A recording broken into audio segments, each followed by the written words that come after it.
Hello എല്ലാവർക്കും welcome to F KC world YouTube channel. അപ്പോൾ നമ്മൾ ഇന്ന് തയ്യാറാക്കാനായിട്ട് പോകുന്നത് വെജിറ്റബിൾ കട്ട്ലേറ്റ് ആണ്.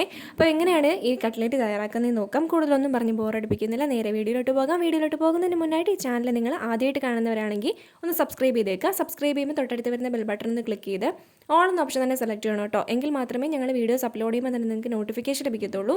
അതുപോലെ വീഡിയോസ് ഇഷ്ടമായി ലൈക്ക് ചെയ്യുക, ഫ്രണ്ട്സിനൊക്കെ ഒന്ന് ഷെയർ ചെയ്ത് കൊടുക്കുക. അപ്പോൾ എങ്ങനെയാണ് ഈ വെജിറ്റബിൾ കട്ട്ലേറ്റ് തയ്യാറാക്കുന്നത് നോക്കാം. സിമ്പിൾ പരിപാടിയാണ്. അപ്പോൾ എങ്ങനെയാണെന്ന് നോക്കാം. നേരെ വീഡിയോയിലോട്ട് പോകാം.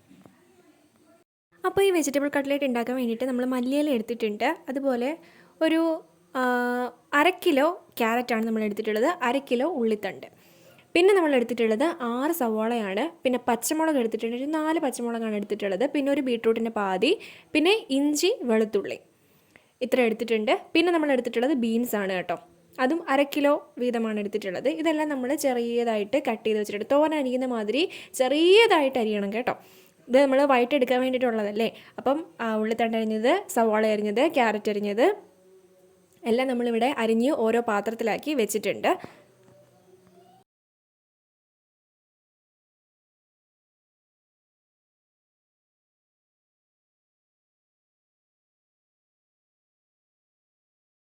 പിന്നെ നമ്മളിവിടെ എടുത്ത് വെച്ചിട്ടുള്ളത് 5 ഉരുളൻകിഴങ്ങാണ്. അത് പുഴുങ്ങി തൊലി കളഞ്ഞ് വെച്ചിരിക്കുകയാണ് കേട്ടോ, ഉടച്ചെടുക്കാൻ വേണ്ടിയിട്ട്. അപ്പോൾ അതെടുത്ത് വെച്ചിട്ടുണ്ട്. ഇപ്പോൾ നമ്മളൊരു പാത്രത്തിലേക്ക് ഇഞ്ചി വെളുത്തുള്ളി എടുത്ത് വെച്ചിരിക്കുന്നത് അരച്ചെടുത്ത് വെച്ചിട്ടുണ്ട്. ഇനി നമ്മളൊരു പാന് വെച്ച് കൊടുത്തിട്ടുണ്ട്, അതിലേക്ക് എണ്ണ ഒഴിച്ച് കൊടുത്തിട്ടുണ്ട്. ഇതിലേക്ക് നമ്മൾ അരച്ച് വെച്ചിട്ടുള്ള ആ വെളുത്തുള്ളി ഇഞ്ചി പേസ്റ്റാണ് ഇപ്പോൾ ഇട്ട് കൊടുത്തിട്ടുള്ളത്. അതൊന്ന് ജസ്റ്റ് ഒന്ന് ഇളക്കി കൊടുക്കാം.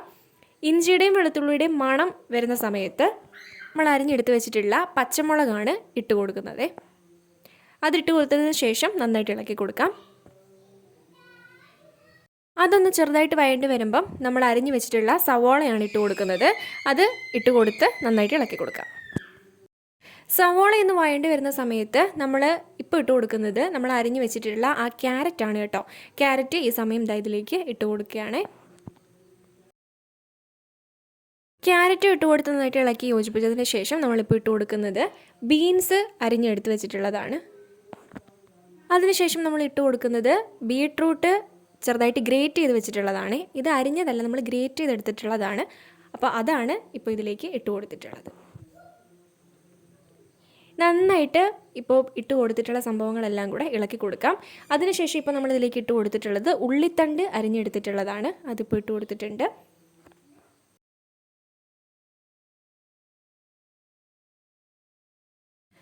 ഇനിയിപ്പോൾ നമ്മളിതിലേക്ക് ചേർത്ത് കൊടുക്കുന്നത് ആവശ്യത്തിനുള്ള ഉപ്പാണ് കേട്ടോ. ഇനി ഇതിലേക്ക് നമ്മൾ ഇടുന്നത് 1/2 ടീസ്പൂൺ മഞ്ഞൾപ്പൊടി, 1/2 ടേബിൾ സ്പൂൺ കുരുമുളക് പൊടി. ഇപ്പോൾ ഇത്രയും കൂടി ഇട്ട് കൊടുത്തതിന് ശേഷം നമുക്കിത് നന്നായിട്ടൊന്ന് ഇളക്കി യോജിപ്പിച്ചെടുക്കാവേ. ഇനി നമ്മൾ ഇവിടെ പുഴുങ്ങി തൊലി കളഞ്ഞ് വെച്ചിട്ടുള്ള ഉരുളൻകിഴങ്ങില്ലേ, 5 ഉരുളൻകിഴങ്ങ് എടുത്തിട്ടുണ്ട്. അതെന്നാണ് ഇപ്പോൾ നമ്മൾ നന്നായിട്ടൊന്ന് ഉടച്ചെടുക്കാൻ വേണ്ടി പോവുകയാണേ. കൈ കൊണ്ടാണ് നമ്മളിത് ഉടച്ചെടുക്കുന്നത്, എങ്കിലേ കറക്റ്റായിട്ടൊന്ന് ഉടഞ്ഞ് കിട്ടത്തുള്ളൂ കേട്ടോ. അപ്പോൾ കൈ കൊണ്ട് തന്നെ നമുക്ക് ഈ ഉരുളൻകിഴങ്ങൊന്ന് ഉടച്ചെടുക്കാം. ഇനി നമ്മളിവിടെ ഇപ്പം നമ്മൾ തൊലി കളഞ്ഞെടുത്തിട്ടുള്ള ഉരുളൻകിഴങ്ങാണ് ഇതിലേക്ക് ചേർത്ത് കൊടുക്കുന്നത്. ഫ്ലെയിം ഓഫ് ചെയ്ത് കൊടുത്തിട്ടുണ്ട് കേട്ടോ. ഉരുളൻകിഴങ്ങ് തൊലി കളഞ്ഞ് ചതച്ചെടുത്തിട്ടുള്ളത്, ഒന്ന് ഉടച്ചെടുത്തിട്ടുള്ളത് നമുക്ക് ഇപ്പോൾ ഇതിലേക്ക് ചേർത്ത് കൊടുത്തതിന് ശേഷം നന്നായിട്ട് ഇളക്കി കൊടുക്കുകയാണ്. ഇപ്പോൾ നമ്മൾ ഫ്ലെയിം ഓഫ് ചെയ്ത് കൊടുത്തിട്ടുണ്ട്. ഇപ്പം നമ്മളിതിലേക്ക് ചേർക്കുന്നത് മല്ലിയില അരിഞ്ഞ് വെച്ചിട്ടുണ്ടായിരുന്നല്ലോ, അതാണ് ഇപ്പോൾ ഇതിലേക്ക് ഇട്ട് കൊടുത്തിട്ടുള്ളത്. എന്നിട്ട് അതും കൂടെ ചേർത്തിട്ട് നന്നായിട്ട് ഇളക്കി കൊടുക്കാം. ഇനി നമ്മളൊരു പാത്രത്തിലേക്ക് 3 ടേബിൾ സ്പൂൺ കോൺഫ്ലോർ ആണ് ചേർത്ത് കൊടുത്തിട്ടുള്ളത്. അതിലേക്ക് ആവശ്യത്തിന് വെള്ളം ചേർത്ത് കൊടുക്കാം. എന്നിട്ട് കട്ടകളില്ലാതെ നന്നായിട്ട് ഇളക്കിയെടുക്കാം. ഇത് എന്തിനാണെന്ന് വെച്ച് കഴിഞ്ഞാൽ നമ്മൾ ഈ കുഴച്ചെടുക്കുന്ന നമ്മുടെ ആ ഒരു കട്ട്ലേറ്റ് ഉണ്ടല്ലോ, അത് നമ്മൾ മുക്കി വറക്കുന്നത് ഈ ഒരു കോൺഫ്ലോറിനകത്ത് ഇട്ടിട്ടാണ്. അപ്പോൾ കട്ടകളില്ലാതെ നന്നായിട്ട് ഇളക്കിയെടുക്കുക. ഇനി നമ്മൾ മിക്സ് ചെയ്ത് വെച്ചിരിക്കുന്നതെല്ലാം കൂടെ കൈകൊണ്ട് തന്നെ നന്നായിട്ട് ഇളക്കി യോജിപ്പിക്കണേ. ചൂടാണ്, ഇപ്പോൾ ചൂടാറിയതിന് ശേഷം മാത്രം എടുക്കുക, ചൂടോടെ എടുക്കരുത്, കൈ നന്നായിട്ട് പൊള്ളും. അപ്പം ചൂടാറിയതിന് ശേഷം ഇപ്പം നമ്മൾ എടുത്തിട്ടുണ്ട്. കൈകൊണ്ടാണ് നമ്മൾ ഓരോ ബോൾസ് ആക്കുന്നതും കേട്ടോ. കൈകൊണ്ട് നമ്മൾ ഒരു റൗണ്ട് ഉണ്ടാക്കിയതിന് ശേഷം ഇതിലേക്ക് നമ്മുടെ ഈ ഒരു കോൺഫ്ലോർ നമ്മൾ മിക്സ് ചെയ്ത് വെച്ചിരിക്കുന്നതിനകത്തേക്ക് മുക്കുകയാണ്. അതിനുശേഷം നമ്മൾ എടുത്തിട്ടുള്ളത് ബ്രെഡ് പൊടിച്ചതാണ്. ബ്രെഡ് പൊടിച്ചതിലേക്ക് ഇട്ട് കൊടുത്ത് അത് മൊത്തത്തിലൊന്ന് ആക്കി കൊടുത്തതിന് ശേഷം ഒരു ഡപ്പയുടെയോ എന്തിൻ്റെങ്കിലും ഒരു അടപ്പെടുക്കുക. അത് നമ്മൾ എടുക്കുന്നത് എന്തിനാണെന്ന് വെച്ച് കഴിഞ്ഞാൽ ഇതിനൊരു കറക്റ്റ് ഷേപ്പ് കിട്ടാൻ വേണ്ടിയിട്ടാണ് കേട്ടോ. കട്ട്ലേറ്റിനൊരു ഷേപ്പ് കിട്ടാൻ വേണ്ടിയിട്ടാണ് നമ്മൾ ആ അടപ്പെടുക്കുന്നത്. അപ്പോൾ അടപ്പിലേക്ക് നമ്മൾ ഉണ്ടാക്കി വെച്ചിരിക്കുന്ന ആ ബോളൊന്ന് ജസ്റ്റ് ഒന്ന് വെച്ചൊന്ന് പ്രസ് ചെയ്തപ്പോഴത്തേനും ആ റൗണ്ടിൽ നമുക്ക് ഷേപ്പ് കറക്റ്റ് കിട്ടും. അപ്പോൾ അതിന് വേണ്ടിയിട്ടാണ് അങ്ങനെ ചെയ്യുന്നത് കേട്ടോ. അപ്പം നമ്മൾ ഇങ്ങനെ അടപ്പിൽ വെക്കുക, ജസ്റ്റ് ഒന്ന് പ്രസ് ചെയ്ത് കൊടുക്കുക. അപ്പോഴത്തേനും ആ അടപ്പിൻ്റെ ഷേപ്പ് കിട്ടും. ഇനി നമുക്ക് ഒരു പാത്രത്തിലേക്ക് മാറ്റാം. അങ്ങനെ മുഴുവനായിട്ടും ചെയ്തതിന് ശേഷം നമുക്കിത് വറുത്തെടുക്കാം. ഇനിയിപ്പോൾ നമ്മളൊരു പാൻ വെച്ച് കൊടുത്തിട്ടുണ്ട്. അതിനകത്ത് വെള്ളമൊക്കെ ഒന്ന് പറ്റി വരുന്ന സമയത്ത് നമ്മൾ എണ്ണ ഒഴിച്ചു കൊടുക്കുകയാണേ. അതിനുശേഷം നമ്മൾ ഷേപ്പാക്കി വെച്ചിട്ടുള്ള കട്ട്ലേറ്റ് ഉണ്ടല്ലോ, അത് നമ്മൾ ഓരോന്ന് എടുത്ത് എണ്ണയിലേക്ക് ഇട്ട് ഇതുപോലെ വറുത്തെടുക്കുക. രണ്ട് സൈഡും അങ്ങോട്ട് മറിച്ചും തിരിച്ചുമൊക്കെ ഇട്ട് കൊടുത്ത് നന്നായിട്ട് വറുത്തെടുക്കുക.